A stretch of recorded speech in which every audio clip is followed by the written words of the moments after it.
ನಮಸ್ತೆ ವೀಕ್ಷಕರೇ, ನಕ್ಷತ್ರ ನಾಡಿ ವಿಶೇಷ ಕಾರ್ಯಕ್ರಮಕ್ಕೆ ಸ್ವಾಗತ. ನಾನು ರಮ್ಯಾ.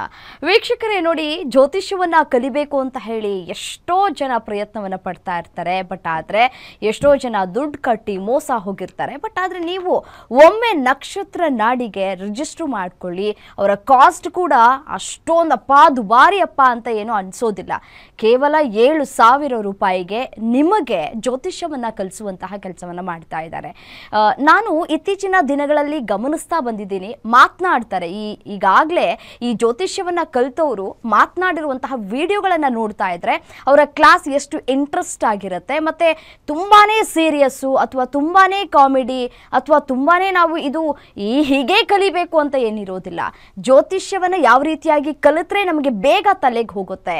ಮತ್ತೆ ನೋಡಿ, ಜ್ಯೋತಿಷ್ಯ ಅಂತ ಅಂದ್ರೆ ಇಲ್ಲಿ ಏನು ಅಪ್ಲಿಕೇಬಲ್ ಆಗತ್ತೆ ಅಂತಂದ್ರೆ ವಿಜ್ಞಾನವನ್ನ ಬಳಕೆ ಮಾಡಿಕೊಂಡು ಇದೊಂದನ್ನ ಜ್ಯೋತಿಷ್ಯವನ್ನ ನಾವು ಏನು ಕಲಿಬೇಕು ಅಂತ ಅನ್ಕೊಳ್ತೀವೋ ವಿಜ್ಞಾನವನ್ನು ಬಳಕೆ ಮಾಡಿಕೊಂಡು ಜ್ಯೋತಿಷ್ಯವನ್ನು ಕಲಿಸುವಂತಹ ಕೆಲಸಗಳಾಗ್ತಾ ಇದೆ. ಅಲ್ಲಿಗೆ ಯೋಚನೆ ಮಾಡಬೇಕು, ಬರೀ ಜ್ಯೋತಿಷ್ಯದಲ್ಲಿ ಇಲ್ಲಿವರೆಗೂ ಎಷ್ಟೋ ಜನ ಬರೀ ಬುರುಡೆ ಬಿಟ್ಕೊಂಡು ಬರ್ತಾ ಇದ್ದಾರಲ್ಲ, ಅಂಥ ಜ್ಯೋತಿಷಿಗಳಿಗೆ ಇದು ತಲೆ ಮೇಲೆ ಹೊಡೆದಂಗಿರುತ್ತೆ ಈ ಕ್ಲಾಸಸ್ಗಳು. ಯಾಕೆಂದರೆ ನಾನು ನೋಡಿರುವಂತಹ ಒಂದಷ್ಟು ವಿದ್ಯಾರ್ಥಿಗಳು ಮಾತನಾಡಿರುವಂತಹ ವಿಡಿಯೋಗಳನ್ನು ನೋಡಿ ಈ ಒಂದು ವಿಚಾರವನ್ನು ಇಲ್ಲಿ ಪ್ರಸ್ತಾಪ ಮಾಡ್ತಾ ಇದ್ದೀನಿ. ಇನ್ನು ಹೆಚ್ಚು ಮಾತನಾಡೋದು ಬೇಡ, ನಮ್ಮ ಜೊತೆ ಪಂಡಿತ ದಿನೇಶ್ ಗುರೂಜಿ ಅವರು ಇದ್ದಾರೆ. ಬನ್ನಿ ಅವ್ರನ್ನ ಕಾರ್ಯಕ್ರಮಕ್ಕೆ ಸ್ವಾಗತ ಮಾಡೋಣ. ನಮಸ್ತೆ ಗುರೂಜಿ, ಕಾರ್ಯಕ್ರಮಕ್ಕೆ ಸ್ವಾಗತ. ಓಂ ಶ್ರೀ ಗುರುಭ್ಯೋ ನಮಃ. ಹರಿ ಓಂ. ಓಂ ದ್ರಾಂ ದ್ರೀಂ ದ್ರೌಂ ಸಹ ಶುಕ್ರಾಯ ನಮಃ. ಓಂ ನಮೋ ಭಗವತೆ ವಾಸುದೇವಾಯ. ಓಂ ನಮೋ ನಾರಾಯಣಾಯ. ನಮಸ್ಕಾರ ಗುರುಜಿ. ಸಾಮಾನ್ಯವಾಗಿ ಜ್ಯೋತಿಷ್ಯ ಅಂತಂದ್ರೆ ಆ ದೇವರು ಹೀಗೆ, ಈ ದೇವರು ಹೀಗೆ, ಈ ದೇವರು ಆ ರೀತಿಯಾಗಿ ಪವಾಡ ಮಾಡುತ್ತೆ, ಈ ದೇವರು ಈ ರೀತಿಯಾಗಿ ಪವಾಡ ಮಾಡುತ್ತೆ, ಬರೀ ಪವಾಡಗಳನ್ನೇ ಸೃಷ್ಟಿ ಮಾಡ್ತಾ ಹೋಗುತ್ತೆ ಅಂತ ಹೇಳ್ತಾರೆ ಜ್ಯೋತಿಷಿಗಳು. ಮತ್ತೆ ಇದರ ಜೊತೆಗೆ ವಿಜ್ಞಾನ ಏನ್ ಹೇಳುತ್ತೆ, ವಿಜ್ಞಾನ ಆಧಾರದ ಮೇಲೆ ಯಾರು ಕೂಡ ಜ್ಯೋತಿಷ್ಯವನ್ನ ಹೇಳೋದಿಲ್ಲ.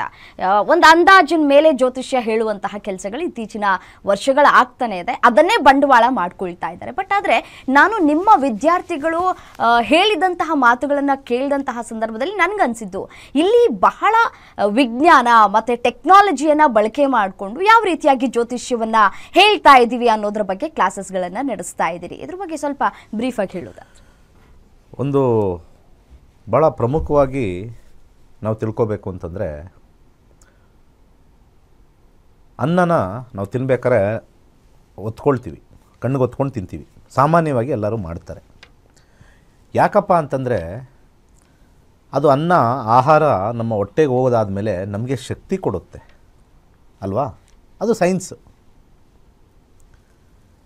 ನಾವೊಂದು ದೋಸೆ ತಿಂದರೂ ಕೂಡ ಅಷ್ಟೇ, ಒಂದು ಅಡುಗೆ ಮಾಡಿದ್ರು ಅಷ್ಟೇ, ಎಲ್ಲ ಮಾಡಿದ್ರು ಅಷ್ಟೇ, ನಮ್ಮ ದೇಹದೊಳಗೆ ಹೋದ್ಮೇಲೆ ಅದು ಶಕ್ತಿಯಾಗಿ ಪರಿವರ್ತನೆ ಆಗುತ್ತೆ. Where the food converts into energy, carbohydrates ಆಗಿ ವರ್ಕ್ ಆಗುತ್ತೆ. ಅದು ಸೈನ್ಸ್. ಅದು ಆದರೆ ಆ ಶಕ್ತಿ ನಮಗೆ ಬಂದಿದೆಯಲ್ಲ ಅನ್ನೋ ಒಂದು ವಿಚಾರಕ್ಕೆ ನಮನ ಮಾಡ್ತೀವಿ. Point number 1. ಹಾಗೆ ನಮ್ಮ ಜೀವನದಲ್ಲಿ ಬರ್ತಕ್ಕಂಥ ಎಲ್ಲ ಕಷ್ಟಗಳು, ನೋವುಗಳು ಕರ್ಮ ಆಧಾರಿತ ಅಂತ ಹೇಳಿ ಎಲ್ಲ ಶಾಸ್ತ್ರಗಳು ಹೇಳ್ತವೆ. ಕರ್ಮ ಆಧಾರಿತ. ಈ ಕರ್ಮ ಆಧಾರಿತದಲ್ಲಿ ಬರ್ತಕ್ಕಂಥ ಏರುಪೇರುಗಳನ್ನು ಎನರ್ಜೀಸ್ ಅಂತ ನಾವು ಹೇಳ್ತೀವಿ. ಪಾಸಿಟಿವ್ ಎನರ್ಜೀಸ್, ನೆಗೆಟಿವ್ ಎನರ್ಜೀಸು, ಅಥವಾ ಗುಡ್ ಎನರ್ಜಿ, ಬ್ಯಾಡ್ ಎನರ್ಜಿ, ಅಥವಾ ಗುಡ್ ಟೈಮ್, ಬ್ಯಾಡ್ ಟೈಮ್ ಅಂತ ಬರ್ತಕ್ಕಂಥದ್ದನ್ನು ನಾವು ಆ ಎನರ್ಜೀಸ್ನ ನಾವು ನೋಡ್ಕೋಬೋದು. ಸಾಮಾನ್ಯವಾಗಿ ಗುಡ್ ಎನರ್ಜಿ, ಬ್ಯಾಡ್ ಎನರ್ಜಿ ಅಂದರೆ ವೆರಿ ಸಿಂಪಲ್. ತುಂಬ ಬಿಸಿಲಿದ್ದಾಗ ಸಾಮಾನ್ಯವಾಗಿ ನಾವು ಆಚೆ ಹೋಗಲ್ಲ, ಬಿಸಿಲು ಜಾಸ್ತಿ ಅಪ್ಪ, ಅಥವಾ ತುಂಬ ಮಳೆ ಬಂದಾಗ ಹೋಗಲ್ಲ. ಅನಿವಾರ್ಯ ಪರಿಸ್ಥಿತಿಲಿ ನಾವು ಹೋಗಲೇಬೇಕು ಅಂತಂದಾಗ ಸ್ವಲ್ಪ ಪರಿಹಾರ ಮಾಡ್ಕೊಂಡು ಹೋಗ್ತೀವಿ. ಪರಿಹಾರ ಅಂದರೆ ಅದರಲ್ಲಿ ಛತ್ರಿ ಇಟ್ಕೊಂಡು ಹೋಗ್ತಕ್ಕಂಥದ್ದು ಒಂದು ಪರಿಹಾರ ಅಂತ ಎಕ್ಸಾಂಪಲ್ ಹೇಳ್ತಾ ಇದ್ದೀನಿ. ಹಾಗೆಯೇ ಜ್ಯೋತಿಷ್ಯನೂ ಕೂಡ ಯಾವಾಗ ನಮಗೆ ಅನಿವಾರ್ಯ ಪರಿಸ್ಥಿತಿ ಬಂದಿದೆ, ಉದ್ಯೋಗ ಸಿಗ್ತಾ ಇಲ್ಲ, ನನಗೆ ಜೀವನ ನಡಿಬೇಕು ಅಂಥ ಸಮಯದಲ್ಲಿ ಆ ಎನರ್ಜೀಸ್ನ ನಾವು ನೆಗೆಟಿವ್ ಇರೋದನ್ನು ಸ್ವಲ್ಪ ಮಟ್ಟಿಗೆ ಪಾಸಿಟಿವ್ ಮಾಡ್ಕೊಳ್ತಕ್ಕಂಥದ್ದೇ ಜ್ಯೋತಿಷ್ಯ. ಇದು ಒಂದನೇದು. ನಡೀತಾ ಇರ್ತಕ್ಕಂಥ ಗುಡ್ ಎನರ್ಜಿನ ಎನ್ಹ್ಯಾನ್ಸ್ ಮಾಡ್ಕೊಳ್ತಕ್ಕಂಥದ್ದು, ಇನ್ಕ್ರೀಸ್ ಮಾಡ್ಕೊಳ್ತಕ್ಕಂಥದ್ದು, ಅದರಲ್ಲೂ ಕೂಡ ಜ್ಯೋತಿಷ್ಯದಲ್ಲಿ ಎನ್ಹ್ಯಾನ್ಸ್ಮೆಂಟ್ ಥಿಯರಿ ಅಂತ ಒಂದು ಬರುತ್ತೆ. ಒಟ್ಟಿನಲ್ಲಿ ಜ್ಯೋತಿಷ್ಯ ಅಂತ ನಾವು ಎಲ್ಲ ತೊಗೊಳ್ಬೇಕಾದ್ರೆ ಎಮೋಷನಲ್ ವೆಲ್ ಬೀಯಿಂಗ್ ಅಂತ ಒಂದು ಫೈನಲ್ ಆಗಿ ಹೇಳ್ತೀನಿ. ಓಕೆ.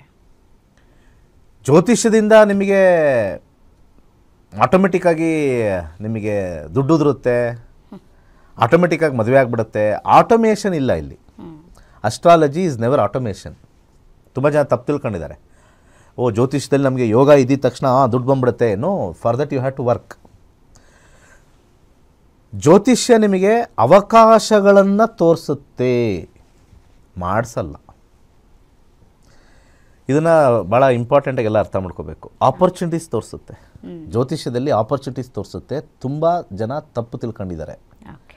ಆಪರ್ಚುನಿಟೀಸ್ನ ನಾವು ನೋಡ್ಬೋದು. ಇವಾಗ ಫಾರ್ ಎಕ್ಸಾಂಪಲ್ ಈಗ ಮದುವೆ ತಗೊಂಡ್ರೆ ಮದುವೆಯಲ್ಲಿ ಬೇಕಾಗಿರ್ತಕ್ಕಂಥ ಒಂದು ವಿಚಾರದಲ್ಲಿ ಬರ್ತಕ್ಕಂಥ ಆಪರ್ಚುನಿಟೀಸ್ನ ನಾವು ನೋಡಬೇಕು ಅಂತಂದರೆ ಯಾವ ಟೈಮಲ್ಲಿ ಅಲ್ಲಿ incremental opportunity, middle opportunity, less opportunity, no opportunity, ಇಷ್ಟೂ ಬರುತ್ತೆ ಕಾಂಬಿನೇಷನ್ಸು.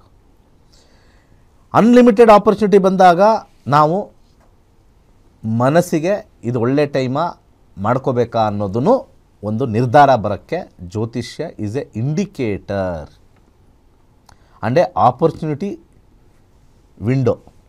ಅದು ಬಿಟ್ಟರೆ ಇವನಿಗೆ ಜ್ಯೋತಿಷ್ಯ ಗೊತ್ತು, ಇವನು ಏನು ಬೇಕಾದ್ರೂ ಮಾಡ್ಕೋಬೋದು ಅಂತಕ್ಕಂಥ ಹುಚ್ಚು ಹುನ್ನಾರ ಇಲ್ಲ. It is A very simple science. ಇವಾಗ ನನ್ನ ದೇಹದಲ್ಲಿ ಬಿ ಪಿ ಎಷ್ಟಿದೆ ಅಂತ ನೋಡ್ಕೋಬೇಕು ಅಂದರೆ ಅಲ್ಲೊಂದು ಮಷಿನ್ ಇರ್ತದೆ, ಅದನ್ನು ಕೈಗೆ ಹಾಕೊಳ್ತೀವಿ, ಒತ್ತುತ್ತೀವಿ, ಬಿ ಪಿ ಇದೆ. ಅದನ್ನು ನಾವು ನೋಡಿಕೊಂಡು ಈಗ ಸ್ವಲ್ಪ ಕಂಟ್ರೋಲ್ ಮಾಡ್ಕೋಬೇಕು. ಬಿ ಪಿ ಪರವಾಗಿಲ್ಲ, ನಾರ್ಮಲ್ ಆಗಿದೆ, ಊಟ ಸ್ವಲ್ಪ ಚೆನ್ನಾಗೇ ಮಾಡ್ಬೋದು. ಈ ರೀತಿಯಾಗಿರ್ತಕ್ಕಂಥ ವಿಚಾರದಲ್ಲಿ ನಾವು ತಗೊಂಡಾಗ ಭಾಳ ಪ್ರಮುಖವಾಗಿ ನಾವು ಹೇಳೋದು ಏನು ಅಂತಂದರೆ, ಜ್ಯೋತಿಷ್ಯನೂ ಅದೇ ರೀತಿ ತೊಗೊಂಡು ಈ ಟೈಮಲ್ಲಿ ಬಿ ಪಿ ಜಾಸ್ತಿ ಇದೆ ಸುಮ್ಮನಿರು ಅಂತಂದರೆ, ಈ ಟೈಮಲ್ಲಿ ಆಪರ್ಚುನಿಟಿ ಇಲ್ಲ ಸುಮ್ಮನಿರು. It is A measure. ಅದಕ್ಕೆ ಜ್ಯೋತಿಷ್ಯನ ಆವಾಗಲೇ ರಮ್ಯಾ ಮೇಡಮ್ ಅವ್ರು ಹೇಳಿದ್ರಲ್ಲ, ಅಲ್ಲಿ ಇಲ್ಲಿ ಹೋಗಿ ಕೇಳೋ ಬದಲು ಕಲ್ತ್ಕೊಂಬಿಡಿ. 65,000 ಜನ ವಿದ್ಯಾರ್ಥಿಗಳು ಕಲ್ತಿದ್ದಾರೆ. ಜ್ಯೋತಿಷ್ಯದಲ್ಲಿ ಆಪರ್ಚುನಿಟಿ ಇದೆಯಾ ಇಲ್ವಾ? ಆದರೆ ಇದನ್ನೇ ಬಂಡವಾಳ ಮಾಡಿಕೊಂಡು ಅನೇಕರು ಈ ಜ್ಯೋತಿಷ್ಯ ಅಂದರೆ ಡ್ರೆಸ್ ಹಾಕೊಂಡಿರೋರೇ ಫೇಮಸ್ ಅಂತ ಹೋಗ್ತಾ ಇರೋರೇ ನೀವುಗಳು, ಪಬ್ಲಿಕ್ ಅವ್ರು ನೀವೇ. ಡ್ರೆಸ್ ಹಾಕೊಂಬಿಟ್ಟು ಬೆಳಿಗ್ಗೆ ಯಾವುದೋ ದೊಡ್ಡ ದೊಡ್ಡ ವಾಹಿನಿಲಿ ಕುತ್ಕೊಂಡ್ಬಿಟ್ರೆ ಅವನಿಗೆಲ್ಲ ಗೊತ್ತು ಅಂತ. ಬೇಕಾದ್ರೆ ನಾನು ಚಾಲೆಂಜ್ ಮಾಡೋಕ್ಕೆ ಇಷ್ಟ ಇಲ್ಲ, ಬಟ್ ಆದರೂ ಚಾಲೆಂಜ್ ತೊಗೊಳ್ತೀನಿ. Let us debate on astrology with them. ಯಾವ್ಯಾವುದು ಸುಮ್ಮನೆ ಡ್ರೆಸ್ಗಳು ಹಾಕ್ಕೊಂಡು ಹಾಗಮ್ಮ ಹೀಗಮ್ಮ ಅಂತೇಳಿ ವಿಳಿದೆಳೆ ನಿಂಬೆಹಣ್ಣು ಅದೇನೇನೋ ಇಟ್ಕೊಂಡು ಇದು ಎತ್ಕೊಂಡು ಹಿಂಗೆ ನೋಡೋದು, ಅವೆಲ್ಲ ನಾಟಕ, ಕಂಪ್ಲೀಟ್ ನಾಟಕ. ವಿಳಿದೆಲೆ ಎತ್ಕೊಂಡು ನೋಡೋದು, ಅಲ್ಲಷ್ಟು ಡೆಕೋರೇಷನ್ ಮಾಡೋದು, ಇದು ನಾರ್ಮಲ್ ಮನುಷ್ಯರು ಅಂದರೆ ಸ್ವಲ್ಪ ವಿದ್ಯೆಯಲ್ಲಿ ಕಮ್ಮಿ ಇರ್ತಕ್ಕಂಥವ್ರು ಮೋಸ ಹೋಗ್ತಾ ಇದ್ದಾರೆ. ಇದು ಒಂದು ಪಾರ್ಟ್ ಹೇಳ್ತಾ ಇದ್ದೀನಿ ನಾನು. ಇನ್ನೊಂದು, ಅತಿ ಶ್ರೀಮಂತರು ಮೋಸ ಹೋಗ್ತಾ ಇದ್ದಾರೆ. ಮಿಡಲ್ ಕ್ಲಾಸ್ ಅವರು ಮಾತ್ರನೇ ಸ್ವಲ್ಪ ಆಲೋಚನೆ ಮಾಡ್ತಾರೆ, ಇವನ ಹತ್ರ ಹೋಗೋದೇ ಬೇಡ. ಯಾಕೆಂದರೆ ಈ ಮಿಡಲ್ ಕ್ಲಾಸ್ ಅವರು ಕೆಳಗೆ ಹೋಗೋಕ್ಕೂ ಇಷ್ಟ ಇಲ್ಲ, ಯಾಕೆಂದರೆ ಬೀಳಬಾರ್ದು ಅಂತ. ಮೇಲೆ ಹೋಗೋಕ್ಕೆ ಕಷ್ಟ ಆಗ್ತಾಯಿದೆ. ಅವರು ಜ್ಯೋತಿಷ್ಯದ ಪರಿಹಾರ ನಾನು ನೋಡಿದ್ದೀನಿ ಇದುವರೆಗೂ. ನನ್ನ ಕ್ಲಾಸ್ಗೆ ನಿಜವಾಗ್ಲೂ ಬಂದಿರೋದು ಲೆಕ್ಕ ಹಾಕಿದ್ರೆ ಹೈಯೆಸ್ಟ್ 90% ಬಂದಿರೋದು ಮಿಡಲ್ ಕ್ಲಾಸ್ ಅವರೇ. ಓಕೆ. ಈ ಸಾಮಾನ್ಯವಾಗಿ ಜ್ಯೋತಿಷ್ಯ ಅಂತ ಹಿಡ್ಕೊಂಡು ಓಡೋಗ್ತಾ ಇರ್ತಾರಲ್ಲ, ಅವ್ರ ಜ್ಯೋತಿಷ್ಯ ಇವ್ರ ಹತ್ರ ಅವ್ರು ಬಂದು ಕಲ್ತಿಲ್ಲ. ಅವ್ರು 50,000 ಹೇಳಿದ ತಕ್ಷಣ ಇಟ್ಬಿಡ್ತಾರೆ, 1,00,000 ಹೇಳಿದ ತಕ್ಷಣ ಇಟ್ಬಿಡ್ತಾರೆ. ಅವ್ರ ಹತ್ರ ಏನೋ ಶಕ್ತಿ ಇದೆ ಅಂತ. ಸಾಮಾನ್ಯವಾಗಿ ಇದನ್ನು ಅನೇಕರು ವಿಚಾರವಾದಿಗಳು ಜ್ಯೋತಿಷ್ಯನ ಸ್ವಲ್ಪ ಅಲ್ಲಗೆಳೆಯೋದು, ಕಾಲಿಳಿಯೋದು, ಸುಳ್ಳು, ಅದು ಮೋಸ ಮಾಡ್ತಾ ಇದ್ದಾರೆ ಅಂತ ಹೇಳೋದು ಸತ್ಯವೇ. ಯಾಕೆಂದರೆ 50,000 ಕೊಟ್ಟಿದ ತಕ್ಷಣ ನನ್ನ ಬದುಕನ್ನು ಹೇಗೆ ಬದಲಾಯಿಸೋಕ್ಕಾಗತ್ತೆ? ಹೌದು. 1,00,000 ಕೊಟ್ಟಿದ ತಕ್ಷಣ ಹೇಗೆ ಬದಲಾಯಿಸೋಕ್ಕಾಗತ್ತೆ? ಆ ರೀತಿ ಬದಲಾಯಿಸಬೇಕು ಅಂತಂದರೆ ಎಷ್ಟೊಂದು ನಿದರ್ಶನಗಳಿದ್ದಾವೆ, ಅದನ್ನು ಬದಲಾಯಿಸಬೇಕು. ಯಾಕಂದರೆ ಎಷ್ಟೊಂದು ಜನ ಇದ್ದಾರೆ, ದೊಡ್ಡದಾಗೆ ಸೋತಿರೋರು ಇದ್ದಾರೆ, ಅದು ಟಿ ವಿಲಿ ಬಂದು ಲಾಸ್ ಮಾಡ್ಕೊಂಡಿದ್ದೀನಿ ಅಂತ ಇರೋರು ಇದೆ. ಅವ್ರನ್ನ ರಿವೈವ್ ಮಾಡೋಕ್ಕೆ ಹೇಗಾಗುತ್ತೆ?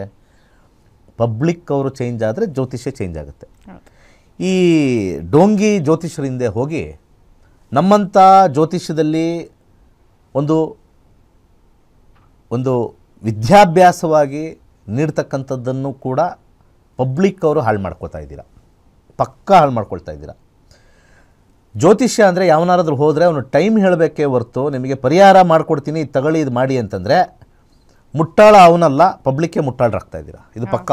ಸಾವಿರಾರು ರೂಪಾಯಿ, ಲಕ್ಷಾಂತರ ರೂಪಾಯಿ ಕಳ್ಕೊಳ್ತಾ ಇದ್ದಾರೆ. ಹೆಂಗೆ ದೇವ್ರ ಪೂಜೆ ಮಾಡಿದ ತಕ್ಷಣ ಹೆಂಗೆ ಚೇಂಜ್ ಆಗುತ್ತೆ ಅಂತ ಪಬ್ಲಿಕ್ ಒಂದು 2 ನಿಮಿಷದ ಆಲೋಚನೆ ಮಾಡಿ, ಸುಮ್ಮನೆ ಕೂತ್ಕೊಂಡು ಆಲೋಚನೆ ಮಾಡಿ. ಒಂದು ದುಡ್ಡು ಕೊಟ್ಟಿದ ತಕ್ಷಣ ಬದಲಾಗ್ಬಿಡುತ್ತೆ, ನನಗೆ ಒಂದು ದೊಡ್ಡ ಹೋಮ ಮಾಡಿದ ತಕ್ಷಣ ಬದಲಾಗ್ಬಿಡುತ್ತೆ. How can it possible? It is never possible. It is never possible. Okay, ಅದು ಮಾಡಿದ ತಕ್ಷಣ ನಿಮಗೆ ನೆಮ್ಮದಿ ತರ್ಬೋದು. ಓ ಮಾಡಿದ್ದೀವಿ, ಒಂದು ಕಾನ್ಫಿಡೆನ್ಸ್ ಒಳಗಡೆ ಬರ್ಬೋದು. ಆದರೆ ಇನ್ ರಿಯಾಲಿಟಿ ಚೆಕ್ಕಲ್ಲಿ ಬರಲ್ಲ. ನಾವು ಮಾಡ್ತಕ್ಕಂಥ ಒಂದು ಪೂಜೆ ಪುನಸ್ಕಾರಗಳು ಎನರ್ಜಿ ಕ್ರಿಯೇಟ್ ಆಗಲಿ ಅಂತ ಮಾಡಿ, ರಿಸಲ್ಟ್ ಓರಿಯೆಂಟೆಡ್ ಆಗಿ ಮಾಡೋದು ತಪ್ಪು. ಆದರೆ 90% ಮದುವೆ ಆಗ್ತಾಯಿಲ್ಲ ನನ್ನ ಮಗಳಿಗೆ, ಕದಳಿ ವಿವಾಹ ಮಾಡಿ, ಕುಂಭ ವಿವಾಹ ಮಾಡಿ, ರಾಹು ಶಾಂತಿ ಮಾಡಿ, ಕುಕ್ಕೆಗೆ ಹೋಗಿ ಬನ್ನಿ, ನಾಗರ ಪೂಜೆ ಮಾಡಿ, ನಾಗರ ಪೂಜೆ ಮಾಡಿ ಅಂತಾರೆ. ಇದು ಜೀವಂತ ಹಾವಿಗೆ ಸಾಕೊಳ್ಳಿ. ನಾನು ಹೇಳೋದು ನಾಗರದ್ದು ಏನಾದ್ರು ಹೋಗ್ಬೇಕು ಅಂತಂದರೆ ಒಂದು ನಾಗರಾವ್ ತೊಗೊಂಬಂದು ಮನೇಲಿ ಸಾಕ್ಕೊಳ್ಳಿ, ಅದು ಆಶೀರ್ವಾದ ಮಾಡುತ್ತೆ ಅಲ್ವಾ, ಸಾಕ್ಕೊಳ್ಳಿ ಅಲ್ವಾ. ಡೈರೆಕ್ಟಾಗೇ ಹೋಗ್ಬಿಡಿ, ಇದಕ್ಕೆ ಹೋಗೋದೇ ಬೇಡ, ಕಲ್ಲಿಗೆ ಹೋಗೋದೇ ಬೇಡ, ಡೈರೆಕ್ಟಾಗಿ ಹೋಗ್ಬಿಡೋಣ. ಒಂದು ವಿಚಾರ ಹೇಳ್ತಾ ಇದ್ದೀನಿ, ತಮಾಷೆ ಎಲ್ಲ ಅಪಾರ್ಟ್. ಅಸ್ಟ್ರಾಲಜಿ ಅಂದರೆ ರಿಯಲ್ ಸೈನ್ಸ್. ಈ ಕಲಿಯುಗದಲ್ಲಿ ನಾಟಕ ಆಡೋರು ಇದ್ದಾರೆ, ನಾಟಕ ಆಡಿಸೋರು ಇದ್ದಾರೆ, ಸತ್ಯವಾಗಿ ಹೇಳೋರು ಇದ್ದಾರೆ. ಸತ್ಯದ ದರ್ಶನ ನೀವು ಮಾಡಬೇಕು ಅಂತಂದರೆ ಅಸ್ಟ್ರಾಲಜಿನ ನೀವು ಕಲಿಯೋದು ಸೂಕ್ತ. ನನ್ನ ಹತ್ರ ತುಂಬ ಜನ ಕನ್ಸಲ್ಟೇಷನ್ಗೆ ಬರ್ತಾರೆ, ಬಟ್ ಐ ಅವಾಯ್ಡ್. ಅದ್ರ ಜೊತೆಗೆ ಫೀಸು ಜಾಸ್ತಿ ಇಟ್ಬಿಡ್ತೀನಿ ನಾನು. ಫೋನ್ ಮಾಡ್ತಾರೆ ನನಗೆ ನಮ್ಮ ಆಫೀಸ್ಗೆ, ಕನ್ಸಲ್ಟೇಷನ್ ಎಷ್ಟು ರೀ? ಅಯ್ಯೋ ಇಷ್ಟ ಗುರೂಜಿ ಅಂತಾರೆ. ಕಲಿಯೋಕ್ಕೆ ಅಷ್ಟೇ ಇದೆ ರೇಟು, ಕಲಿಯೋಕ್ಕೆ ಅಷ್ಟೇ ಇದೆ. ಕನ್ಸಲ್ಟೇಷನ್ ನೀವು ಎಷ್ಟು ತೊಗೊಳ್ತಿರೋ 15 ನಿಮಿಷ 20 ನಿಮಿಷ, ಕಲಿಯೋಕ್ಕೂ ಅಷ್ಟೇ ಫೀಸ್ ಇಟ್ಟಿದ್ದೀನಿ ಹತ್ರದಲ್ಲೇ. ಅಂದರೆ ನನ್ನ ಉದ್ದೇಶ ಏನು? 20 ನಿಮಿಷದಲ್ಲಿ ನೀವು ಏನು ಕೇಳೋಕ್ಕೆ ಸಾಧ್ಯ? ಒಂದು ಪ್ರಶ್ನೆ ಕೇಳ್ತೀರಾ, 1-2 ಪ್ರಶ್ನೆ ಕೇಳ್ತೀರಾ, 1 ಪರಿಹಾರ 2 ಪರಿಹಾರ. ನೀವೇ ಕಲಿತಾಗ ಅಯ್ಯೋ ನಿನ್ನೆ ಯಾರೋ ಮಾತಾಡಿದ್ರಲ್ಲ, ಅಯ್ಯೋ ನಮ್ಗೆ ತಲೆಗೆಲ್ಲ ಹೋಗಲ್ಲ, ನಮ್ಗೆ ಇಂಟ್ರೆಸ್ಟ್ ಇಲ್ಲ ಅಂತ, ಅದು ದುರಹಂಕಾರದ ಮಾತು. ಪ್ರಯತ್ನ ಪಡಬೇಕು, ದುರಹಂಕಾರದ ಮಾತು ಅವೆಲ್ಲ. ಅದು ಮಾತಾಡಬಾರ್ದು, ಯಾರೇ ಆಗಲಿ ಅದನ್ನು ಮಾತಾಡಬಾರ್ದು. ಇಂಟ್ರೆಸ್ಟ್ ಇಲ್ಲ ಅಂದರೆ ಸುಮ್ಮನೆ ಇದು ಬಿಡಬೇಕು. ನಮ್ಗೆ ಇಂಟ್ರೆಸ್ಟ್ ಇಲ್ಲ ಅಂತೇಳಿ ಜಾತಕ ಕೇಳೋದಲ್ಲ. ಇಂಥವ್ರಿಗೆ ಫಸ್ಟ್ ಮೋಸ ಹೋಗೋರು, ಅಂಥವರು ಹೈಯೆಸ್ಟ್ ಕಳ್ಕೊಂಡಿರ್ತಾರೆ ದುಡ್ಡು. ಸೊ ನಾನು ಕಡೆಯದಾಗಿ ಕಾಲ್ಸ್ ತೊಗೊಳ್ತೀನಿ ಇವಾಗ ಸದ್ಯಕ್ಕೆ. ಕಡೆಯದಾಗಿ ವೀಕ್ಷಕರಲ್ಲಿ ಒಂದು ಮನಸ್ಸಿಂದ ಹೇಳ್ತಕ್ಕಂಥ ಒಂದು ವಿಚಾರ ಏನು ಅಂತಂದರೆ, ಎಲ್ಲಿ ಬೇಕಾದ್ರೂ ಮೋಸ ಆಗಲಿ ಮೇಡಮ್, ಯಾವ ಕ್ಷೇತ್ರದಲ್ಲಾದ್ರೂ ಮೋಸ ಆಗಲಿ, ಆದರೆ ದೇವರ ಹೆಸರಲ್ಲಿ ಮೋಸ ಆಗ್ತಾ ಇರೋದು ಸ್ವಲ್ಪ ಬೇಜಾರಾಗ್ತಾ ಇದೆ. ಅದು ಸ್ವಲ್ಪವಾಗಿ ಏನಾದ್ರು ಮೋಸ ಹೋದರೆ ಏನು ತೊಂದರೆ ಏನಿಲ್ಲ. ನಾವೇನೋ ಒಂದು ಪೂಜೆಗೆ 1,000-2,000 ಕೊಟ್ವಿ, ಅದು ವರ್ಕ್ ಆಯಿತು, ವರ್ಕ್ ಆಗಿಲ್ಲಲ್ಲ. ಲಕ್ಷಾಂತರ ರೂಪಾಯಿ ಕೊಡ್ತಾ ಇದ್ದಾರಲ್ಲ, ಯಾವುದೋ ಒಂದು ನಿಮ್ಮ ಮಗಳಿಗೆ ಪೂಜೆ ಆಗಿಲ್ಲ 2 ಲಕ್ಷ ಇಡಿ, ಅದೇನು ಇದಾ ದೇವರು ಗತಿಗಟ್ಟಿದಾನ ಅಂತ ಒಂದು ಸತಿ ಅನಿಸ್ಬಿಡುತ್ತೆ. ದೇವ್ರಿಗೆ ಹತ್ರ ದುಡ್ಡಿಲ್ವಾ? ನೋಡಿ, ಆರೋಗ್ಯ ಸರಿಗಿಲ್ಲ ಅಂತಂದ್ರೆ ಈ ದೇವ್ರ ಪೂಜೆ ಮಾಡಿದ್ರೆ ಆ ದೇವ್ರ ಪೂಜೆ ಮಾಡ್ಬಿಟ್ರೆ ಆರೋಗ್ಯ ಸರಿ ಹೋಗುತ್ತೆ ಅಂತ ಹೇಳ್ತಾರೆ. ಬಟ್ ಡಾಕ್ಟರ್ನ ಕನ್ಸಲ್ಟ್ ಮಾಡೋದೇ ಇಲ್ಲ ಕೆಲವರು. ಇಲ್ಲೇ ಸರಿ ಹೋಗುತ್ತೆ ಅಂತ ಹೇಳಿ ಎಷ್ಟೋ ಜನ ಆರೋಗ್ಯದಲ್ಲಿ ಹೋಗೋರು ಕಮ್ಮಿ ಇದ್ದಾರೆ. 90% ಮದುವೆಗೆ ಹೋಗೋರೇ ಜಾಸ್ತಿ ಇದ್ದಾರೆ. ನನ್ನ ಅನುಭವದಲ್ಲಿ ಆರೋಗ್ಯದಲ್ಲಿ ಒಂದು 10% ಅಷ್ಟೇ. ಇನ್ನು 80% ಮದುವೆಗೇನೆ ಹೋಗೋದು. ಆ ಮದುವೆಗೆ ಲಕ್ಷಾಂತರ ರೂಪಾಯಿ 2 ಲಕ್ಷ ಇಟ್ಬಿಡಿ, ಇಲ್ಲಿ ಎಲ್ಲ ಸರೋಗಿ ಮಾಡ್ಬಿಡ್ತೀವಿ. 2 ಲಕ್ಷ 2 ಲಕ್ಷ ಇಟ್ಬಿಡಿ ಅಂತಂದರೆ ನಾವು ದೇವರ ಹೆಸರಲ್ಲಿ ಇಡ್ತಾ ಇದ್ದೀವಿ. ದೇವ್ರ ಪಾಪ ತುಂಬ ಬಡವರಾಗ್ಬಿಟ್ಟಿದ್ದಾರೆ ಅಂತ ನನಗೆ ಆಲೋಚನೆ. ಯಾಕೆ ದೇವರು ಈ ಥರ ಗತಿಗೆಟ್ಟವ್ರೆ ಅಂತ ನಾನು ಕ್ವಶನ್ ದೇವ್ರಿಗೆ ಕೇಳ್ತಾ ಇದ್ದೆ. ದೇವ್ರ ಗತಿ ಕೆಟ್ಟವರ, ಮನುಷ್ಯರ ಗತಿ ಕೆಟ್ಟವರ ಗೊತ್ತಿಲ್ಲ. ಅವ್ನಿಗೆ ಯಾಕೆ ದುಡ್ಡು ಬೇಕು ಅಂತ ನಮ್ಗೆ ಈಗಲೂ ಅರ್ಥ ಆಗಿಲ್ಲ. ನನಗೆ ಬೇಕು, ಹೌದು, ನಾನು ತೊಗೊಳ್ತೀನಿ, ನಾನು ಪಾಠ ಮಾಡ್ತೀನಿ, ಕನ್ಸಲ್ಟೇಷನ್ ತೊಗೊಳ್ತೀನಿ, ಪರಿಹಾರ ಕೊಡ್ತೀನಿ, ನಾನು ದುಡ್ಡು ತೊಗೊಳ್ತೀನಿ, ದೇವ್ರ ದುಡ್ಡು ತೊಗೊಳ್ಳಲ್ಲ. ನಾ 100 ಅಲ್ಲ 1000%. ಅದಕ್ಕೆ ಯಾಕೆ 3 ಲಕ್ಷ ಇಡಿ ಅಂತಂದರೆ ಅದರಲ್ಲಿ ಏನಿದೆ? ಏನು ಬಂಗಾರ ಉಯ್ದುಬಿಟ್ಟು ಏನಾದ್ರು ಪರಿಹಾರ ಮಾಡ್ತಾರಾ? ಈ ಕಡೆ ಬೆಳ್ಳಿ ಹಾಕ್ತಾರ ಪರಿಹಾರಕ್ಕೆ? ಏನೂ ಇಲ್ಲ. ಪ್ರಕೃತಿಲಿ ಸಿಗ್ತಕ್ಕಂಥ ಕೆಲವು ಕಡ್ಡಿಗಳು, ಹೋಮಗಳು, ದರ್ಬೆಗಳು ಎಲ್ಲ ತಗೊಂಬಂದ್ರು 5,000 ಮೇಲೆ ಇರೋಲ್ಲ. ಅತ್ಯಂತ ದ್ರವ್ಯಗಳು ಅಂತಾರೆ. ದ್ರವ್ಯ ಏನಿಲ್ಲ ಅಲ್ಲಿ. ಅಲ್ಲಿ ತುಪ್ಪನೂ ಒಂದು ದ್ರವ್ಯನೇ ಅಂತಾರೆ, ಒಂದು ಎಳ್ಳೆಣ್ಣೆನೂ ದ್ರವ್ಯ ಅಂತಾರೆ. ಅದನ್ನು ಹಾಕೋಕ್ಕೆ ಅಷ್ಟೇ. ಇದರಿಂದ ಶಾಸ್ತ್ರ ಉಳಿಬೇಕು. ನನ್ನ ಇಚ್ಛೆ, ನೀವು ಎಷ್ಟಾದ್ರೂ ದುಡ್ಡು ಕೊಟ್ಟು ಹೋಗಿ, ಅದು ನಿಮ್ಮ ಇಷ್ಟ, ನಿಮ್ಮದು ಜೋಬು, ಮತ್ತು ಅವನು ಕೇಳೋನ್ ಕರ್ಮ. ನನ್ನ ಉದ್ದೇಶ ಇಷ್ಟೇ, ಶಾಸ್ತ್ರ ಉಳಿಬೇಕು. ಇದರಿಂದ ದುಡ್ಡು ಕೊಟ್ಟು ಹಾಳಾದ ಮೇಲೆ ಯಾರನ್ನು ಬೈತಾ ಇದ್ದಾರೆ ಅಂದರೆ ಶಾಸ್ತ್ರನ ಬೈತಾ ಇದ್ದಾರೆ, ಶಾಸ್ತ್ರನ ಬೈತಾ ಇಲ್ಲ. That is the pain. ನಿಮ್ಮ ಪಬ್ಲಿಕ್ಗೆ ಹೇಳ್ತಾ ಇದ್ದೀನಿ, ನೀವು ದುಡ್ಡು ಕೊಟ್ಟು ಹಾಳು ಮಾಡ್ಕೊಂಡಿದ್ದೀರಾ ಅಂದರೆ blame your self, don't blame the subject. ಆ ನವಗ್ರಹಗಳ ಶಾಪ ನಿಮಗೆ ತಟ್ಟುತ್ತೆ. ನೀವೇನಾದ್ರು ಜ್ಯೋತಿಷ್ಯ ಸುಳ್ಳು ಅಂತ ಬಾಯಲ್ಲಿ ಹೇಳಿದ್ರೆ ನಾನು ಯಾವತ್ತೇ ನಿನ್ನ ಹತ್ರ ಬಂದು ಹೇಳಿದೆ? ನೀನು ಯಾವನ ಹತ್ರ ಹೋಗಿ ಏನನ್ನ ಕೇಳ್ಕೊಂಬಂದರೆ ನಾವು ನವಗ್ರಹಗಳು ತಪ್ಪಿತಸ್ತ್ರ, ನಿನ್ನ ಕರ್ಮ ಹೆಂಗಿದೆಯೋ ಹಂಗೆ ಇಟ್ಟಿದ್ದೀವಿ ನಿನ್ನ. ಅತಿ ಏನಾದ್ರು ನೀನು ಜ್ಯೋತಿಷ್ಯ ಸುಳ್ಳು, ಗ್ರಹಗಳು ಸುಳ್ಳು, ನಾವು ಪೂಜೆ ಮಾಡಿಸು ಏನೂ ಆಗಿಲ್ಲ ಅಂತಂದರೆ ಇನ್ನೂ ಕರ್ಮ ಕಟ್ಕೋತೀಯಾ. ದಿಸ್ ಈಸ್ ವಾಟ್ ದಿ ಗ್ರಂಥ says. Because you cannot say something against the energy. You cannot say something against the energy. Overdoing the energy is also bad. Underdoing the energy is also bad. Okay, calls ತಗೊಳ್ಳಿ. Okay, collar ಇದ್ದಾರೆ. ನಮಸ್ತೆ. Hello hello, ನಮಸ್ತೆ. ಯಾರ ಬಗ್ಗೆ ತಿಳ್ಕೊಬೇಕಿತ್ತು? ನಮ್ಮ ಅಕ್ಕನ ಮಗಳ ಬಗ್ಗೆ ರೀ. ನಿಮ್ಮ ಅಕ್ಕನ ಮಗಳ ಹೆಸರು ಮತ್ತೆ ಹುಟ್ಟಿದ ದಿನಾಂಕ, ಸಮಯವನ್ನ ತಿಳಿಸಿ. ಇದು ರೀ ಸೋಮವಾರ ರೀ 27 ಅಕ್ಟೋಬರ್ 2023 ರೀ. 2023. ಸಮಯ ತಿಳಿಸಿಮ್ಮ. ಅಲ್ಲ ರೀ 2003 ರೀ. ಸಾರಿ 2003. ಸರಿ, ಸಮಯ ತಿಳಿಸಿ. ಸಮಯ ಸೋಮವಾರ ರೀ, ರಾತ್ರಿ 7:30. ರಾತ್ರಿ 7:30ಕ್ಕೆ. ಎಲ್ಲಿ ಹುಟ್ಟಿದ್ದು? ಹೌದು, ಹಟ್ಟಿ ಅಂತ ಆದ್ರೆ ಹಟ್ಟಿ ಚೆನ್ನದ. ಯಾವ ಊರು? ಯಾವ ಊರು? ಇದು ರೀ ರಾಯಚೂರು ಡಿಸ್ಟಿಕ್, ಇದು ಹಟ್ಟಿ ರೀ. ಸರಿ, ಗುರೂಜಿ ಇದ್ದಾರೆ, ಮಾತನಾಡಿ. ನಮಸ್ಕಾರ. ನಮಸ್ತೆ ಗುರು. ಅಟ್ಟಿ ಅಂತನಾ? ಹ್ಞೂ ರೀ, ಗೋಲ್ಡ್ ಮ್ಯಾನ್. ಅಟ್ಟಿ ಗೋಲ್ಡ್ ಮೈನ್. ಹ್ಞೂ ಬಾ ಬಾ ಬಾ ಬಾ, ಎಷ್ಟು ಚೆನ್ನಾಗಿ ಹೇಳ್ತಾರೆ. ಅಟ್ಟಿ ಗೋಲ್ಡ್ ಮೈನ್. HATTI. ಓಕೆ, ಸಿಕ್ತು. ಅದನ್ನು ಹುಡುಕ್ಬೇಕಲ್ಲ ನಮ್ಮ ಇದರಲ್ಲಿ ಡೇಟಾಬೇಸ್ ಇದೆಯಾ ಅಂತ. ಓಕೆ, ಇವ್ರಿಗೆ 21 ವರ್ಷ ಆಗಿದೆ. ಈಗ ಸದ್ಯಕ್ಕೆ ವೃಶ್ಚಿಕ ರಾಶಿಯಲ್ಲಿ ಹುಟ್ಟಿದ್ದಾರೆ. ಅನುರಾಧ ನಕ್ಷತ್ರ 2ನೇ ಪಾದ. ಅದು ಜಸ್ಟ್ ಫಾರ್ ರೆಫರೆನ್ಸ್. 2032ವರೆಗೂ ಕೂಡ ಬುಧ ದಶೆ ನಡೀತಾ ಇದೆ. ಬುಧ ದಶೆ ಯಾವ ವಿಚಾರದಲ್ಲಿ ಕೇಳಬೇಕು ಅಂದ್ರೆ ಆ ವಿಚಾರಕ್ಕೆ ನಾವು ಅಪ್ಲೈ ಮಾಡಬೇಕಾಗತ್ತೆ. ಡಿಗ್ರಿ ಮುಗಿಸಿದ್ರಾ? ಇಲ್ಲ ರೀ, ಮದುವೆ ಆಗ್ಯದ್ರಿ, ಮಕ್ಕಳು ಮದುವೆನೇ ಮಾಡ್ಬಿಟ್ರಾ? ಹಾಂ, ಮದುವೆ ಮಕ್ಕಳಾಗಿಲ್ಲ ಅಂತನಾ? ಇಲ್ಲ ರೀ. 21 ವರ್ಷಕ್ಕೆ ಕೇಳ್ತಾ ಇದ್ದೀರಾ ಇದು? ಯಪ್ಪ, ಎಷ್ಟು ವರ್ಷ ಆಯ್ತು ಮದುವೆ ಆಗಿ? ಈಗ 5 ವರ್ಷ ಆಯ್ತ್ರಿ. ಏನು ಬಾಲ ವಿವಾಹ ಮಾಡ್ಬಿಟ್ರಾ ಏನಾದರೂ? 5 ವರ್ಷ ಅಲ್ಲ ರೀ, ಇದು 5 ವರ್ಷ. 5 ದಿವಸ? ಇಲ್ಲ ರೀ, ಇದು ಒಂದೇ ಮಗಳಲ್ಲ ರೀ, ಸ್ವಲ್ಪ ಆರಾಮಿಲ್ದಂಗಿತ್ರ ಅವ್ರ ಅಪ್ಪಗ ಮಾಡಿ. ಓಕೆ, ನಾವು ಚೈಲ್ಡ್ ಬರ್ತ್ ಅಂತ ಹಾಕಿದಾಗ ಇಲ್ಲಿ ನಾವು ಬುಧ ದಶೆನ ರೀಡ್ ಮಾಡ್ತೀವಿ. ಇದರಲ್ಲಿ 6ನೇದು ಬಂದಿದೆ, 12ನೇದು ಬಂದಿದೆ, ಆಮೇಲೆ ಕೊನೆಗೆ 2 ಬಂದಿದೆ. ಭಾಳ ನಿಧಾನವಾಗಿ ಮಕ್ಕಳಾಗ್ತಕ್ಕಂಥ ಒಂದು ಕಾಂಬಿನೇಷನ್. ಇಲ್ಲಿಂದ ಇಲ್ಲಿ ನೋಡ್ತೀವಿ, ಇಲ್ಲಿಂದ ಇಲ್ಲಿ ನೋಡ್ತೀವಿ. ಸೊ ಯಾವಾಗ ಇಲ್ಲಿ ರೆಡ್ ಬಂತು, ಅಬಾರ್ಷನ್ ಆಗ್ತಕ್ಕಂಥ ಚಾನ್ಸಸ್ಸು ತೋರಿಸ್ತಾ ಇದೆ ಹೆಚ್ಚಾಗಿ. ಆಗಿರ್ಬೋದು ಕೂಡ, ಅದು 5 ವರ್ಷನ 2 ವರ್ಷನ ಗೊತ್ತಿಲ್ಲ ನೀವು ಹೇಳಿದ್ದು. ಭುಕ್ತಿಗೆ ಹೋಗಬೇಕಾದ್ರೆ 6 ಮತ್ತು 7 ಬಂದಿದೆ. ಎಲ್ಲೇ ಕೂಡ ನಾವು ಒಂದು ಹುಡುಕಿದಾಗ, ನಾವೊಂದು ಇಲ್ಲಿಂದ ಒಂದು ಈ ಇದರಲ್ಲಿ ನೋಡಿದಾಗ 5ನೇ ಮನೆ ನಾವು ನೋಡ್ತೀವಿ. 5th house. 5th house is the house of marriage. ಆ 5th ಹೌಸ್ನ ನಾವು ನೋಡಿದಾಗ 1 2 3 4 5 6 7 8 9 ಗ್ರಹದಲ್ಲೂ ಕೂಡ 5 ಇಲ್ಲ.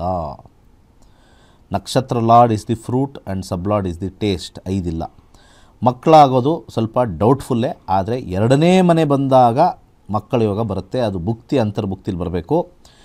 ಇದರಲ್ಲಿ ಡಾಕ್ಟರ್ ಹತ್ರ ಹೋಗಿ ಕೃತಕವಾಗಿ, ಅಂದರೆ ಶಸ್ತ್ರಚಿಕಿತ್ಸೆ ಅಂತ ಏನು ಹೇಳ್ತಾರೆ, IU ಅಥವಾ IVF, ಆ ಸೀಕ್ವೆನ್ಸಲ್ಲೇ ಹೋಗಬೇಕು. ನನ್ನ ಕಡೆಯಿಂದ ಸಜೆಷನ್ನು, ರಾಹು ನಕ್ಷತ್ರದಲ್ಲಿರೋದರಿಂದ ಬುಧ, ರಾಹುಗೆ ಸ್ವಲ್ಪ ಮಟ್ಟಿಗೆ ದಾನಗಳನ್ನು ಮಾಡ್ತಾ, ಕರಿ ಉದ್ದಿನ ಕಾಳು ದಾನ ಮಾಡ್ತಾ ಬನ್ನಿ. ಹಾಗೆ ಮೆಡಿಕಲ್ ಅಸಿಸ್ಟೆನ್ಸ್ ಬೇಕೇ ಬೇಕು. ಇಲ್ಲಿಂದ 2 years to 3 years ಒಳಗಡೆ ಆಗುತ್ತೆ. ಒಳ್ಳೆಯದಾಗಲಿ. ಧನ್ಯವಾದಗಳು ಕರೆ ಮಾಡಿದ್ದಕ್ಕಾಗಿ. ಗುರೂಜಿ, ಈಗ ಒಂದು ಬ್ರೇಕ್ ತೆಗೆದುಕೊಳ್ಳುವ ಸಮಯ ಆಗಿದೆ. ಈಗ ಒಂದು ವಿರಾಮದ ನಂತರ ಕಾರ್ಯಕ್ರಮ ಮುಂದುವರಿಯುತ್ತೆ. ಇದರ ಜೊತೆಗೆ ನೋಡಿ, ಡಿಸೆಂಬರ್ನಲ್ಲಿ ಮತ್ತೆ ಕ್ಲಾಸಸ್ಗಳು ಕೂಡ ಆರಂಭ ಆಗ್ತಾ ಇದೆ. ಈಗಾಗಲೇ 24ನೇ ತಾರೀಕಿನ ಕ್ಲಾಸಸ್ಗಳು ನಡೀತಾ ಇದೆ. ತುಂಬ ಜನ ಮಿಸ್ ಮಾಡ್ಕೊಂಡಿರೋರು, ಅಯ್ಯೋ ಮಿಸ್ ಆಗೋಯ್ತಲ್ಲಪ್ಪ ಅಂತ ಹೇಳಿ ನೀವು ಚಿಂತೆ ಮಾಡಬೇಡಿ. ಪದೇ ಪದೇ ಕ್ಲಾಸಸ್ಗಳನ್ನು ನಡೆಸ್ತಾನೆ ಇರ್ತಾರೆ. ಆಗ ನೀವು ಜಾಯಿನ್ ಆಗ್ಬೋದು. ಫ್ರೀ ಕ್ಲಾಸಸ್ಗಳು ಕೂಡ ಇರುತ್ತೆ. ಅದು ಯಾವಾಗಿರುತ್ತೆ ಅಂತ ಹೇಳಿ ಮಾಹಿತಿಯನ್ನು ನೀಡ್ತಾ ಹೋಗ್ತೀನಿ. ಒಬ್ಬರು ಕಾಲರ್ ಹಿಡಿದರೆ ಮಾತನಾಡಿಸ್ಬಿಡೋಣ. ಹಲೋ, ನಮಸ್ತೆ. ಹಲೋ, ನಮಸ್ತೆ. ಹೇಳಿ, ಯಾರ ಬಗ್ಗೆ ತಿಳ್ಕೊಬೇಕಿತ್ತು? ಹಲೋ, ನಮಸ್ತೆ. ನನ್ನ ಧ್ವನಿ ಕೇಳಿಸ್ತಿದ್ರೆ ಯಾರ ಬಗ್ಗೆ ತಿಳ್ಕೊಬೇಕಿತ್ತು? ಮಗನ ಬಗ್ಗೆ. ನಿಮ್ಮ ಮಗನ ಹೆಸರು ಮತ್ತೆ ಹುಟ್ಟಿದ ದಿನಾಂಕ, ಸಮಯವನ್ನ ತಿಳಿಸಿ. 7ನೇ ತಾರೀಕು 6ನೇ ತಿಂಗಳು 2002. ಸಮಯ ತಿಳಿಸಿಮ್ಮ. 12 ಗಂಟೆ 12 ನಿಮಿಷ ಮೇಡಮ್. 12 ಗಂಟೆ 12 ನಿಮಿಷ. ಬೆಳಗ್ಗೆನ ರಾತ್ರಿನ? ಬೆಳಗ್ಗೆ. ಭದ್ರಾವತಿಲಿ ಹುಟ್ಟಿರೋದು. ಭದ್ರಾವತಿ. ಸರಿ, ಗುರೂಜಿ ಇದ್ದಾರೆ, ಮಾತನಾಡಿ. ನಮಸ್ತೆ ಗುರೂಜಿ. ನಮಸ್ತೆ ಗುರುಜಿ. ನಮಸ್ಕಾರ, ಹೇಳಿ. ಅದೇ ಸರ್, ನಮ್ಮ ಮಗನ ಬಗ್ಗೆ ಕೇಳಬೇಕಾಗಿತ್ತು. ಅವನು ಈಗ ಅವ್ರದ್ದು ಎಲ್ಲ ಎಜುಕೇಷನ್ ಮುಗೀತಾ, ಕೆಲಸಕ್ಕೆ ಹೋಗ್ತಾ ಇದ್ದಾರಾ ಅಥವಾ ಹೈಯರ್ ಸ್ಟಡೀಸ್ ಮಾಡಬೇಕಾ ಅಥವಾ ಓದಿಲ್ವಾ? 2024ಕ್ಕೆ ಶುಕ್ರ ಮುಗೀತು, ಈಗ ಸೂರ್ಯ ದಶೆ ನಡೀತಾ ಇದೆ. ಸೂರ್ಯ 8, 12 ಬಂದಾಗ ಕಾನ್ಸಂಟ್ರೇಷನ್ ಇರಲ್ಲ. ಏನು ಮಾಡಬೇಕು ಅನ್ನೋದು ಕನ್ಫ್ಯೂಷನ್. ಹೇಳಿ. ಓದೋದ್ ಬಿಟ್ಟಿದ್ದಾನೆ ಸರ್, PUCಗೆ. ಹೇಳಿದ ಮಾತು ಕೇಳ್ತಾ ಇಲ್ಲ, ತುಂಬಾ ಹ್ಯಾಬಿಟ್ ಎಲ್ಲ ಕಲ್ತಿದ್ದಾನೆ. ಒಂದು ಹುಡುಗಿನ ಬೇರೆ ಲವ್ ಮಾಡಿದ್ದಾನೆ, ಅವಳಿಂದ ಅರ್ಧ ಕುಡಿತಾನೆ ಸರ್. ಓಕೆ, ನೋಡಿ, ಈಗ ಸೂರ್ಯ ದಶ ನಡೀತಾ ಇದೆ. ಯಾವಾಗಲೇ ಆಗಲಿ ಜಾಬ್, ಬಿಸ್ನೆಸ್, ಫೈನಾನ್ಸಲ್ಲಿ 8, 12 ಅಂತ ಬಂದಾಗ ಆ 8, 12 ಚಂದ್ರನ ಒಂದು ನಕ್ಷತ್ರದಿಂದ ಇಲ್ಲಿ ಎಫೆಕ್ಟ್ ಆಗ್ತಾ ಇದೆ. ಚಂದ್ರ ಇವ್ರಿಗೆ ವೀಕ್ ಇದೆ, ಚಂದ್ರ ಚೆನ್ನಾಗಿಲ್ಲ. ಸಾಮಾನ್ಯವಾಗಿ ಜ್ಯೋತಿಷ್ಯದಲ್ಲಿ ರಾಹು ಚೆನ್ನಾಗಿಲ್ಲ, ಕೇತು ಚೆನ್ನಾಗಿಲ್ಲ, ಶನಿ ಚೆನ್ನಾಗಿಲ್ಲ ಅಂದ್ಬಿಡ್ತಾರೆ. ಯಾರು ಚಂದ್ರ ಚೆನ್ನಾಗಿಲ್ಲ ಅಂತ ಇದುವರೆಗೂ ಯಾರು ಹೇಳಲ್ಲ. ಇಲ್ಲಿ ಚಂದ್ರನ ಒಂದು ಕಾಂಬಿನೇಷನ್ ವೆರಿ ನೆಗೆಟಿವ್ ಕಾಂಬಿನೇಷನ್ನು ತೋರಿಸ್ತಾ ಇದೆ. ಈಗ ಸೂರ್ಯದಶ ಸ್ಟಾರ್ಟ್ ಆಗಿರೋದ್ರಿಂದ ಇದೆ. ಲವ್ ಬಗ್ಗೆ ಹೇಳೋದು ಅಂದರೆ ಲವ್ ಕಂಪ್ಲೀಟ್ ಆಗಲ್ಲ, ಅದು ಬಿಟ್ಟಾಕಿ. ಅದು ಲವ್ ಮ್ಯಾರೇಜ್ ಆಗೋದು ಸ್ವಲ್ಪ ಕಷ್ಟವೇ. 8, 12 ಯಾವ ಊರಲ್ಲಿದ್ದಾರೆ? ಭದ್ರಾವತಿ ಇಲ್ಲ ಸರ್. ನಾನೊಂದು ಹೇಳ್ತೀನಿ, ಅದನ್ನು ಸಜೆಸ್ಟ್ ಮಾಡ್ತೀನಿ, ಕೇಳ್ತೀರಾ? ಹಾಂ, ಹೇಳಿ ಸರ್. ಅವನಿಗೆ ಯಾವುದಾದ್ರು ಸಿಟೀಲಿ, ಮೈಸೂರು ಆಗ್ಬೋದು, ಮಂಗಳೂರು ಆಗ್ಬೋದು, ಹುಬ್ಳಿ ಆಗ್ಬೋದು, ಬೆಂಗಳೂರು ಆಗ್ಬೋದು, ಕಳಿಸ್ಬಿಡಿ. ನಿನ್ನ ಜೀವನ ನೀನು ಮಾಡು ಅಂತ ಹೇಳಿ. ಅವ್ನು ಚೇಂಜ್ ಆಗಿಲ್ಲ, ಕೇಳಿ. ಎಲ್ಲಿವರೆಗೂ ನಿಮ್ಮ ಹತ್ರನೇ ಇರ್ತಾನೆ, ಅವನು ದುಡ್ಡು ಕದೀತಾನೆ. ಅರ್ಥ ಆಯ್ತಾ? ಮನೇಲಿರೋದೆಲ್ಲ ಸಾಲ ಮಾಡ್ಕೊಂಬಂದು ಆಚೆ ಎಲ್ಲಿಂದ ಬಂದು ನಿಮಗೆ ತೊಂದರೆ ಕೊಡ್ತಾನೆ. ಆ ಸಾಲಗಾರೆಲ್ಲ ಬಂದು ನಿಮ್ಮ ಹತ್ರ ಕೇಳ್ತಾರೆ. ಫ್ರೆಂಡ್ಸ್ಗಳನ್ನ ಜಾಸ್ತಿ ಮಾಡಿಕೊಂಡು ಬೆಳಿಗ್ಗೆ ಯಾವಾಗ ಲೇಟಾಗೆದ್ದು ರಾತ್ರಿ 12 ಗಂಟೆ 1 ಗಂಟೆಗೆ ಬರುವಂಥದ್ದು ಕೆಲಸ ಮಾಡ್ತಾನೆ. ಹಾಂ ಸರ್, ಹಂಗೆ ಮಾಡೋದು ಸರ್. ನಾನು ಹೇಳ್ತಾ ಇದ್ದೀನಿ, ನಮಗೆ ಈ ಕಾಂಬಿನೇಷನ್ ನೋಡಿದ ತಕ್ಷಣ ಎಲ್ಲ ಹೇಳ್ತೀನಿ. ನೀವು ಎಲ್ಲಿವರೆಗೂ ಅವನು ಆಚೆ ಹಾಕಲ್ವೋ ಅಲ್ಲಿವರೆಗೂ ನಿಮಗೆ ರೋದನೆ, ನಿಮಗೆ ಪ್ರೀತಿ ಮತ್ತು ಅವನ ಮೇಲಿರ್ತಕ್ಕಂಥ ಒಂದು ವಾತ್ಸಲ್ಯ, ಅದರಿಂದ ನೀವು ಹತ್ರದಲ್ಲಿಟ್ಕೊಂಡು ನಿಮಗೆ ನೀವು ಹಾಳು ಮಾಡ್ಕೋಬೇಡಿ. ಅವನು 2nd PUC ಓದಿದಾನ, ಬೇಕಾದ್ರೆ ಬೆಂಗಳೂರಿಗೆ ಬಂದು ಒಂದು ಸೇಲ್ಸ್ ಜಾಬ್ ಮಾಡ್ತಾನ ಅಥವಾ ಡೆಲಿವರಿ ಬಾಯ್ ಆಗ್ತಾನ, ಅದು ಅವನ ಕರ್ಮ. ಅಲ್ಲಿಂದ ಹೊರಡಬೇಕು ಅವನು. ಯಾವಾಗ ಹೊರಡ್ತಾನೋ 8, 12 ಆಚೆ ಕಡೆ ಹೊರಡ್ತಾನೋ ಅವನು ಜೀವನ ಬದಲಾಗುತ್ತೆ, ಒಳ್ಳೆ ಸ್ಟಾರ್ ಆಗ್ತಾನೆ. ಅಲ್ಲೇ ಇಟ್ಕೊಂಡು ನನ್ನ ಮಗ ಒಬ್ಬನೇ ಮಗ ಇಲ್ಲೇ ಇರಲಿ, ಪಾಪ ತಿಂತಾನೋ ಇಲ್ವೋ ಅಂತ ಒಂದು ನೀವು ಸಾಂತ್ವನ ಕೊಟ್ಟರೆ ಇದಕ್ಕೆ ಉದ್ಧಾರ ಆಗೋದು ಕಷ್ಟ. ಇದು ನಾನು 30 ವರ್ಷದ ಅನುಭವದಲ್ಲಿ ಹೇಳ್ತಾ ಇದ್ದೀನಿ. ಕಳಿಸ್ಬೇಕು. ಬೆಂಗಳೂರು ಯಾರು ಸಂಬಂಧಿಕರಿದ್ದಾರಾ? ಹಾಂ, ಇದ್ದಾರೆ ಸರ್. ಕಳಿಸಿ. ಅಲ್ಲಿ ಉದ್ಯೋಗಕ್ಕೆ ಅಲ್ಲಿ ಹಾಕಿ, ಇಲ್ಲಿ ಇರ್ಕೂಡ್ದು ಮನೇಲಿ. ಅಕ್ಕಿಯನ್ನು ನಿವಾಳಿಸ್ಬಿಟ್ಟು ಬಡವರಿಗೆ ಅಕ್ಕಿಯನ್ನು ಕೊಡ್ತಾ ಬನ್ನಿ. ಅವನಿಲ್ಲ ಅಂದರೆ ಅವ್ನ ಫೋಟೋಗೆ ನಿವಾಳಿಸಿ, ಖಂಡಿತ ಒಳ್ಳೇದಾಗುತ್ತೆ. ಇಲ್ಲ ಸರ್ ನನಗೆ ಅದು ಸಾಮಾನ್ಯವಾಗಿ ಅದು ಗೊತ್ತಿದೆ. ಜಗಳ ಏನೋ ದುಡ್ಡು ಕೊಡ್ಬೇಕು ಅವನಿಗೆ. ಇಲ್ಲ ಸರ್, ಅದೇ ಸರಿಯಾಗಿರಲ್ಲ ಮನೇಲಿ, ಎಲ್ಲೆಲ್ಲೋ ದುಡ್ಡು ಕೊಟ್ಟರೆ ಮಾತಾಡಿಸ್ತಾನಾ? ಮಾತಾಡ್ಸೋದಿಲ್ಲ ಅಂದರೆ ಕಾರಣ ಏನು? ಅದೇ ಹುಡುಗಿ ವಿಚಾರ, ಇಲ್ಲಾಂದ್ರೆ ಮದುವೆ ಆಗೋ, ಇಲ್ಲಾಂದ್ರೆ ಆಲ್ರೆಡಿ ಆ ಹುಡುಗಿ ಬಿಟ್ಟಾಗಿದೆ. ಹಳೆಯದನ್ನೇ ಇಟ್ಕೊಂಡು ಅವಳನ್ನ ಒಪ್ಕೊಂಡಿಲ್ಲ ಅಂತ ನಿಮ್ಗೆ ಮಾತಾಡಿಸ್ತಾ ಇರ್ತಾರೆ ಅಷ್ಟೇ. ಆ ಹುಡುಗಿ ಇಲ್ಲ ಅಲ್ಲಿ, ಸುಮ್ಮನೆ ಅದು. ಆ ಹುಡುಗಿ ಇವ್ನು ಮಾಡ್ಕೊಳ್ಳೋದು ಇಲ್ಲ. ಕ್ಲಿಯರಾ? ಆಯ್ತು, ಮಾಡಿ ಕಳಿಸ್ಬಿಡಿ. ಜವಾಬ್ದಾರಿ ಕಳ್ಕೊಳ್ಳಿ. ಅದನ್ನ ಯಾಕೆ ಮಾಡ್ತಾ ಇಲ್ಲ ನೀವು? ಜಾತಿನಾ? ಅವ್ರಪ್ಪ ಬಿಡಲ್ಲ ಸರ್. ಜಾತಿ ಏನಿಲ್ಲ, ನಾವೆಲ್ಲ ಅವ್ರಪ್ಪನ್ಗೆ ಹೇಳಿದ್ಕೆ ಸರಿ ಬಿಡು ನಿನ್ನಿಷ್ಟ ಅಂತ ಹೇಳಿದ್ರು. ನಾವು ಹಂಗೆ ಅಂದ್ವಿ ಸರ್. ಜಾತಿ ಗೀತಿ ಏನೇ ನೋಡಿಲ್ಲ ಸರ್. ಅವ್ರು ಕೊಡ್ಲಿದ್ರಷ್ಟಿಗೆ ನಾವೇ ಮಾಡ್ಕೊಂತೀವಿ ಅಂದ್ವಿ. ಬರ್ತಾ ಇಲ್ಲ ಏನು. ಈಗ ನಾನೇನು ಹೇಳಿದೆ, ಅದಾಗಲ್ಲ ಅಂತ ಹೇಳಿದ್ನಲ್ಲ. ಆ ಹುಡುಗಿನೇ ಬರಲ್ಲ. ಇಲ್ಲಿ 8 ಅಂತ ಬಂದಾಗ ಕಷ್ಟ, ತುಂಬಾನೇ ಕಷ್ಟ. ಬಂದ್ರು ನಿಲ್ಲಲ್ಲ. ನಿಮ್ಮ ಮಗನಿಗೆ ಹೇಳಿ, ತುಂಬ ಬಲವಂತದಿಂದ ಮಾಡಿದಾಗ ಮದುವೆ ಆಗ್ಬೋದೇನೋ, ಅದು ಇದಾಗತ್ತೆ ಒಂದು ಫೋರ್ಸಿಂದ, ಬಟ್ ನಿಲ್ಲಲ್ಲ. ಅವನ್ನ ಅಲ್ಲಿಂದ ಕಳಿಸಿ ಬೇರೆ ಊರಲ್ಲಿ ಇರಿಸಿ, ಜೀವನ ಬದಲಾಗತ್ತೆ. 6 ತಿಂಗಳು ಕಷ್ಟ ಆಗುತ್ತೆ, ಜೀವನ ಬದಲಾಗುತ್ತೆ. ಎಲ್ಲಿವರೆಗೂ ನಿಮ್ಮ ಮನೇಲೇ ಇರ್ತಾನೋ ಅಲ್ಲಿವರೆಗೂ ಕೂಡ ನಿಮ್ಮ ಜೊತೆನೂ ಮಾತಾಡಲ್ಲ, ತಂದೆ ಜೊತೆನೂ ಜಗಳ, ಫ್ರೆಂಡ್ಸ್ ಜಾಸ್ತಿ ಮಾಡ್ಕೊಳ್ತಾನೆ, ಕುಡಿಯೋದು, ಸಿಗರೇಟ್ ಸೇದೋದು, ಇಸ್ಪೀಟ್ ಆಡೋದು, ಕದಿಯೋದು ಎಲ್ಲ ಸ್ಟಾರ್ಟ್ ಆಗುತ್ತೆ. ಕ್ಲಿಯರ್? ಓಕೆ, ಧನ್ಯವಾದಗಳು ಕರೆ ಮಾಡಿದ್ದಕ್ಕಾಗಿ. ಗುರುಜಿ, ಇಷ್ಟೊತ್ತು ಕಾರ್ಯಕ್ರಮದಲ್ಲಿ ಜ್ಯೋತಿಷ್ಯದ ಬಗ್ಗೆ ನಾವು ಯಾವ ರೀತಿಯಾಗಿ ಅರಿವನ್ನ ಮೂಡಿಸ್ತಾ ಇದ್ದೇವೆ, ಮತ್ತೆ ಜ್ಯೋತಿಷ್ಯ ಅಂತಂದ್ರೆ ಏನು ಅನ್ನೋದ್ರ ಬಗ್ಗೆ ಮಾಹಿತಿಯನ್ನು ತಿಳಿಸ್ಕೊಟ್ರಿ. ತಮಗೆ ಧನ್ಯವಾದ. ಸರ್ವೇ ಜನ ಸುಖಿನೋ ಭವಂತು. ವೀಕ್ಷಕರೇ ನೋಡಿ, ಈ ಒಂದು ಜ್ಯೋತಿಷ್ಯವನ್ನು ಕಲಿಬೇಕು ಅಂತ ಹೇಳಿ ಬಹಳಷ್ಟು ಪ್ರಯತ್ನಗಳು ಆಗಿರಬಹುದು. ಬಟ್ ಆದರೆ ಇದೊಂದು ಪ್ರಯತ್ನವನ್ನು ನೀವು ಮಾಡಿ ನಕ್ಷತ್ರ ನಾಡಿಗೆ ರಿಜಿಸ್ಟರ್ ಮಾಡ್ಕೊಳ್ಳಿ. ನಿಜಕ್ಕೂ ನೀವು ಒಳ್ಳೆಯ ಬೆನಿಫಿಟನ್ನು ಇಲ್ಲಿ ಈ ಮೂಲಕ ನೀವು ಪಡ್ಕೊಳ್ತೀರಿ ಅಂತ ಹೇಳ್ತಾ, ಈಗಾಗಲೇ ಜ್ಯೋತಿಷ್ಯವನ್ನು ಕಲ್ತಿರುವವರು ನಕ್ಷತ್ರ ನಾಡಿ ಕ್ಲಾಸಲ್ಲಿ ಜ್ಯೋತಿಷ್ಯವನ್ನು ಕಲ್ತಿರುವಂತಹ ವಿದ್ಯಾರ್ಥಿಗಳು ಮಾತನಾಡಿದ್ದಾರೆ. ಏನು ಹೇಳಿದ್ದಾರೆ ಅವರು ಒಮ್ಮೆ ನೋಡ್ತಾ ಹೋಗೋಣ. ಇದಾಗಿದೆ ಇವತ್ತಿನ ವಿಶೇಷ. ನೋಡ್ತಾ ಇರಿ ಗ್ಯಾರಂಟಿ ನ್ಯೂಸ್, ಸುದ್ದಿ ಖಚಿತ, ನ್ಯಾಯ ನಿಶ್ಚಿತ. ಎಲ್ಲರಿಗೂ ನಮಸ್ಕಾರ. ನನ್ನ ಹೆಸರು ಅನಿತಾ ರಮೇಶ್ ಅಂತ. ನಾನು ಸಾಫ್ಟ್ವೇರ್ ಇಂಜಿನಿಯರ್ ಆಗಿ ವರ್ಕ್ ಮಾಡ್ತಾ ಇದ್ದೀನಿ. ನಕ್ಷತ್ರ ನಾಡಿ ನೋಡ್ತಾ ಯೂಟ್ಯೂಬ್ ಚಾನೆಲ್ನಲ್ಲಿ ನಾನು ಅಗ್ನಿಹೋತ್ರ ಫಸ್ಟ್ ಸ್ಟಾರ್ಟ್ ಮಾಡೋಣ ಅಂತಂದ್ಬಿಟ್ಟು ಒಂದು ಟ್ರಯಲ್ ನೋಡೋಣ ಅಂತ ಬಂದಿದ್ದು. ಇವತ್ತು ನಾನು 91st ಬ್ಯಾಚ್ನಲ್ಲಿ ನಕ್ಷತ್ರ ನಾಡಿ ಬೇಸಿಕ್ಸ್ ಆಫ್ ಅಸ್ಟ್ರಾಲಜಿ ಮಾಡಿ ಅಡ್ವಾನ್ಸ್ ಮಾಡಿ ಇವತ್ತು ನಾನು PGD ಲೆವೆಲ್ಗೆ ಬಂದು ಇವತ್ತು ಮುಂದಿನ ದಿನಗಳಲ್ಲಿ ನಾನು PhD ಕೂಡ ಕಂಪ್ಲೀಟ್ ಮಾಡ್ತಾ ಇದ್ದೀನಿ. ತುಂಬ ಖುಷಿಯಾಗತ್ತೆ. ಇದರ ಮುಂಚೆ ನಾವು ಜ್ಯೋತಿಷ್ಯವನ್ನು ನೋಡ್ತಾ ಇದ್ದಿದ್ದೆ ಬೇರೆ ರೀತಿಯಲ್ಲಿ. ಇವಾಗ ನೋಡೋದು ತುಂಬ ಸೈಂಟಿಫಿಕ್ ಆಗಿ ದಿನೇಶ್ ಗುರೂಜಿ ಅವರು ತುಂಬ ಚೆನ್ನಾಗಿ ಸರಳವಾಗಿ ಅತ್ಯದ್ಭುತವಾಗಿ ಹೇಳ್ಕೊಡ್ತಾರೆ. ಒಬ್ಬ ಜ್ಯೋತಿಷಿಯಾಗಿ ಏನೆಲ್ಲ ತಿಳ್ಕೊಂಡಿರ್ಬೇಕು ಅನ್ನೋದು ಖಂಡಿತ ಒಂದು ಸರಳವಾಗಿ 15 ದಿನದಲ್ಲಿ ತುಂಬ ಚೆನ್ನಾಗಿ ಹೇಳ್ಕೊಡ್ತಾ ಇದ್ದಾರೆ. ಖುಷಿಯಾಗತ್ತೆ.